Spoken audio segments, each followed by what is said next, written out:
लोकसभा चुनाव 2024 से पहले ईवीएम को लेकर माहौल काफ़ी गरमाया हुआ है। इस बीच देखा जाए तो चुनाव आयोग लगातार चुनावों की तैयारियां कर रहा है और ईवीएम वीवीपैट मशीन को तैयार करवाकर जनता के बीच जागरूक अभियान भी चला रहा है।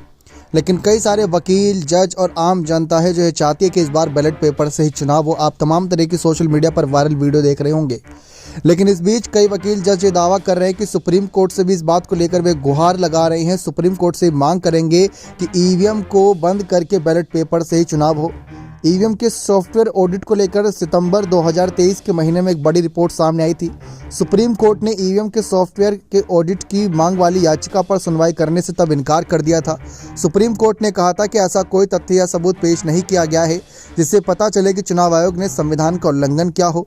प्रधान न्यायाधीश डीवाई चंद्रचूड़, न्यायमूर्ति जेबी पारदीवाला और जस्टिस मनोज मिश्रा की पीठ ने कहा था उस वक्त कि उसके समक्ष कार्यवाही करने योग्य ऐसी कोई सामग्री पेश नहीं की गई जो ये दिखाती हो कि चुनाव कराने में निर्वाचन आयोग ने संवैधानिक शासनादेश का उल्लंघन किया है। पीठ ने कहा कि निर्वाचन आयोग पर चुनाव के नियंत्रण की जिम्मेदारी है। वर्तमान में याचिकाकर्ता ने इस अदालत के समक्ष कार्यवाही करने योग्य ऐसी कोई सामग्री पेश नहीं की जो ये दिखाती हो कि चुनाव कराने में निर्वाचन आयोग ने संवैधानिक शासनादेश का उल्लंघन किया। हमारे सामने ऐसी कोई सामग्री नहीं है जो ईवीएम को लेकर शक पैदा करती है। ये सितंबर के महीने की रिपोर्ट थी। जैसा कि आप जानते हैं कि उसके अगले ही कुछ महीनों बाद 5 राज्यों के विधानसभा चुनाव को लेकर माहौल गरमाया था नवंबर के महीने में। उससे पहले भी कोशिश थी कि ईवीएम के मामले को सुप्रीम कोर्ट के समक्ष लाकर कोई ऐसा बहाना बनाकर या कोई ऐसा बड़ा सबूत पेश करके या कोई ऐसा कहीं ना कहीं ऐसी बातें रखकर ईवीएम बैन कराया जाए और बैलेट पेपर से ही चुनाव कराए जाए। पहले 5 राज्यों के विधानसभा चुनाव में ये मांग थी।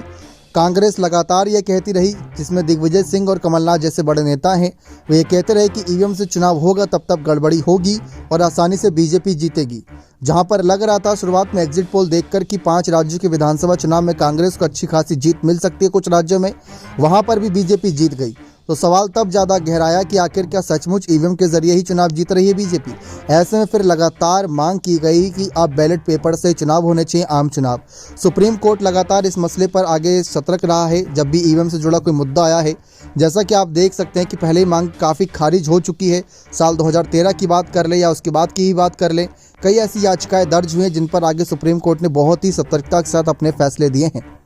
लेकिन अब देखते हैं कि चुनाव आयोग के लेकर जो मोर्चाबंदी की जा रही है ईवीएम के खिलाफ, उसको लेकर अगर आगे सुप्रीम कोर्ट के पास मामला जाता है। और इस बार तो कई ऐसी वीडियोस भी सोशल मीडिया पर वायरल हुई जिसमें दावा कर रहे हैं कि छेड़छाड़ की जा सकती है। अगर वह वीडियो सबूत के तौर पर पेश की जाती है तो ऐसे में सुप्रीम कोर्ट का फैसला क्या रहेगा।